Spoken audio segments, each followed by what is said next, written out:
At this time, I'd like to invite Ms. Narda Jones, Chief of Staff, Federal Communications Commission, to bring her address. Please make her welcome.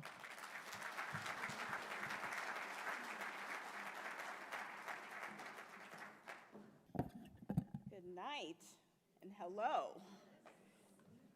Can y'all hear me okay? All right.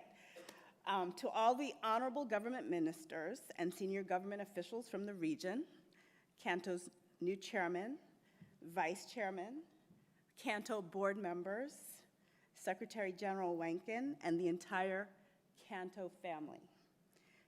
It is truly my honor to be here representing the FCC tonight.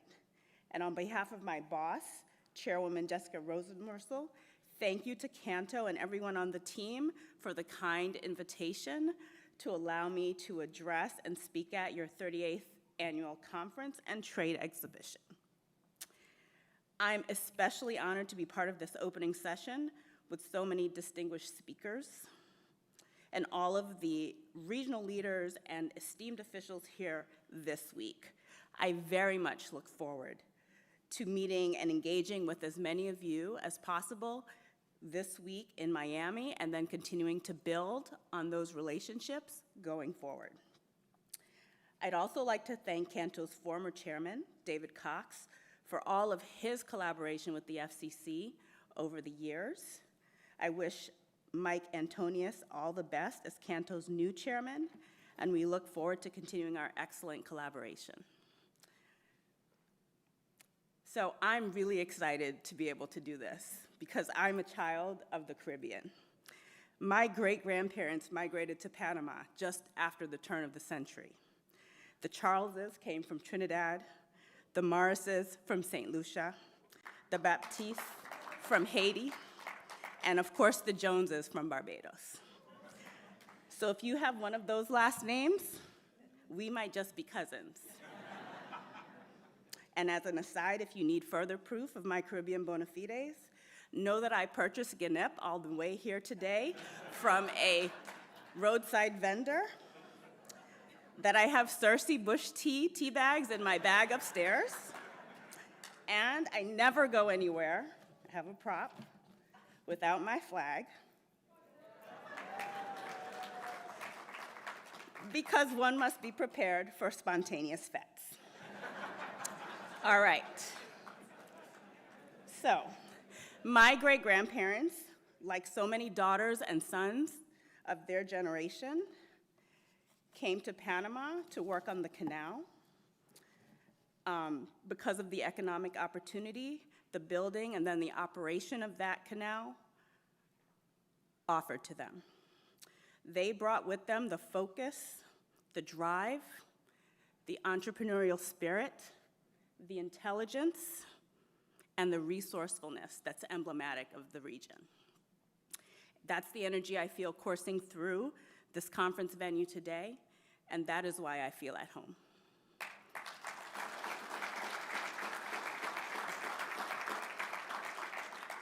And so it is truly with a heart full of pride and tremendous warmth that I address you this evening. My instincts and anecdotal observations tell me that the region has long been doing more with less with regard to ICT investment as it correlates to economic growth. And I know we'll learn more about this dynamic and work on it from the many experts that we are going to hear from this week. But here's an undisputed fact. Broadband deployment and adoption numbers are way behind where they should be. To grow these numbers in the right direction, we in this room will all need to be in partnership to extend and grow the ICT sector in the region. Beyond the cultural and family bonds, our countries are linked by strong economic ties. The United States is the Caribbean's biggest trading partner. We see that as a win-win for all of us, and that is why key industries in many of your countries enjoy preferential trading status. We also share a commitment to improving lives through communications technology. This is a theme we've heard many times tonight. That is why CANTO exists, and that's why we've joined together this week. The theme of this gathering is fostering a resilient data sphere for all. Tonight, I want to focus a portion of my remarks on what the FCC is doing to advance this vision for our digital future. Let me start with the for all part of the equation. If you've ever heard my boss, Chairwoman Rosenworcel, speak, you will have certainly heard her say that no matter where you live or who you are, you need access to modern communications to have a fair shot at 21st century success. That is why the FCC has pursued a 100% broadband policy to help bring affordable, reliable, high-speed broadband to 100% of the country. It deserves a clap. In the United States, we believe the best way to promote broadband build-out is nurturing a competitive marketplace that spurs private sector investment.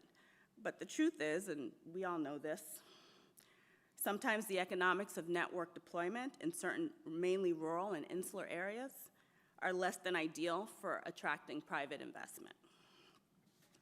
If we just leave it to the free market, we'll never close the digital divide. And that leaves too many communities shut off from the benefits and opportunities of the internet age. At the FCC and across the US government, we are pursuing a broad range of policies to close our connectivity gaps.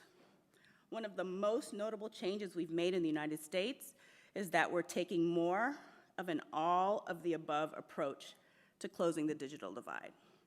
Historically, the FCC's universal service programs have emphasized expanding availability. But our research tells us that the biggest reason people are offline is often that they can't afford it. So the debate in regulatory circles, especially, over whether communications regulators should focus on broadband availability or affordability is a false choice. We clearly need to do both, and that's what we're doing at the FCC. Thanks to the bipartisan infrastructure law that was enacted in November 2022, we have seen an unprecedented investment to promote both adoption and deployment of broadband.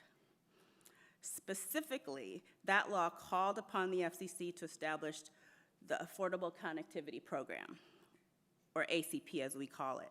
It's the US's largest ever broadband affordability effort. Eligible households can get discounts of up to $30 a month for broadband service and up to $75 a month if that household is on a tribal land. Participants can also receive up to $100 to offset the cost of a computer or tablet. The FCC's had that program up and running since New Year's Day 2022, and more than 19 million households have enrolled, proving that the need to do something about affordability was very real and widespread. Funding for this historic affordability program is due to run out next year, and the chairwoman is increasingly making the case for extending it. We've been encouraged to see bipartisan support for sustainable funding for the program, and we're hopeful that Congress will move in that direction, because if they do not, millions of people could find themselves shut off from the online services they've come to rely on. Let's shift from affordability to availability. For years, our efforts to close the digital divide have been hampered by lack of accurate broadband maps. We need accurate maps to tell us exactly where needed network extensions and investments should be placed. With support from Congress, the FCC has revamped our maps to tell us exactly where broadband is and is not available. We've made two major changes to our old maps. One is that the new maps tries to identify every theoretically serviceable household or business in the United States. In another big shift, we now have an extensive challenge process that empowers stakeholders to scrutinize the map's accuracy. The new map identifies more than 8.3 million US homes and businesses that lack access to high-speed broadband. This information will help make sure that the record investment in broadband deployment that was part of the recent law will be targeted wisely. Moving forward, we are going to continue accepting and reviewing challenges, and we will release major updates to the map twice a year. The deployment investments I've highlighted are focused on closing gaps in our wired networks, but we are also working to expand wireless service. That means freeing up more spectrum. Just as we are taking an all-of-the-above approach to accessibility by focusing on affordability and availability, we are advancing a spectrum agenda focused on repurposing both licensed and unlicensed spectrum. On the licensed side, we've advanced efforts targeted to underserved communities. For example, last summer, we completed a successful auction of the 2.5 gigahertz band. This is the largest single swath of contiguous mid-band spectrum we have below 3 gigahertz. Before the auction, we gave a priority window for tribal communities to apply for spectrum, which resulted in more than 270 licenses being issued. For all of our focus on licensed spectrum, we also know that the majority of wireless data actually runs over Wi-Fi. That means unlicensed technologies are key enablers for 5G and beyond. That is why the FCC took the historic step of dedicating 1,200 megahertz of spectrum in the 6 gigahertz range for unlicensed activity. Making this entire band available for unlicensed technology can help pave the way for the next Wi-Fi standard, known as Wi-Fi 7. We're excited about the wave of economic benefits and technological innovation this will unleash, and we encourage you all as our regional partners to join us in taking this step. Now, I can't speak about spectrum without talking about the upcoming World Radio Conference in Dubai. International decisions for spectrum harmonization and flexibility create and enable domestic opportunities for innovation, spectrum, efficiency, and investment. Regional harmonization is especially critical to achieve economies of scale. Spectrum harmonization has helped foster the deployment of wireless technologies across our region, and there's a long history of partnership amongst the United States and its friends in the Caribbean region on radio communications issues. Heading into the WARC 23, we look forward to continuing to work with you to build on these traditions. Returning to the conference theme of fostering a resilient data sphere for all, I'd like to talk about resilience of networks. A central element of resilient communications is network security. At the FCC, we have a comprehensive strategy to defer, defend, and develop. We are deterring bad actors by removing untrusted equipment from our networks. We are defending our networks by keeping this equipment out going forward, and we are supporting the development of new and innovative solutions to grow the market for trustworthy equipment, like open radio access networks. We also see trust as a key component of resilient communications. Consumers aren't going to trust their internet providers if they don't feel their privacy is being protected, and too often, it hasn't been. It's not uncommon for internet providers to report major data breaches. Even worse, some of the US's largest wireless carriers were selling real-time location information, which amounts to where we are with our phones and when, to data aggregators. And that information was being sold off to individuals who didn't need to have it. To protect consumers, the FCC has doubled the number of people working on privacy and data security investigations. And just last month, we created our first ever Privacy and Data Protection Task Force. We are going to bring all of our technical and legal experts together from across the agency to maximize coordination and use the law to get results.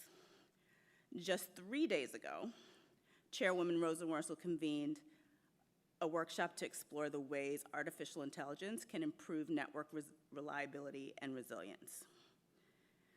As our networks increasingly rely on software and virtualization, AI can help proactively diagnose difficulties, orchestrate solutions, and heal the networks on its own. We want to encourage the development and adoption of AI tools that can fix problems before they reach consumers. Of course, this audience knows all too well that there are times when our communications are knocked out by natural disasters whose forces are far too powerful for AI to repair. Last year, the chairwoman traveled to Florida and Puerto Rico to survey the recovery efforts after Hurricanes Ian and Fiona, which we followed up with a virtual field hearing about the impact of these hurricanes on communications. We're not just learning lessons, we're applying them. In 2022, we updated our rules to improve the reliability and resilience of wireless networks during emergencies, and these rules will help reduce wireless phone outages for the public and support faster restoration of service after hurricanes, wildfires, and other disasters. FCC staff has been actively engaged with our Caribbean peers during these disaster managements. FCC staff has been actively engaged with our Caribbean peers regarding disaster management and best practices, and this is something we hope to continue in the future. We know we have a lot to learn, and especially in the support of each other with regard to best practices. So we look forward to continuing those partnerships and mutual support. The stakes are really too high for us to miss those opportunities. I've talked about our experiences in the US today, but sharing best practices is a two-way street. So this week, I look forward to listening and learning from all of you. I'm grateful to CANTO for this opportunity. Working together, we can promote a resilient data sphere for all and extend the benefits of the internet age to everyone, everywhere, all across our region. Thanks for your attention this evening. I am hoping to catch the last part of the football match. Whip-a!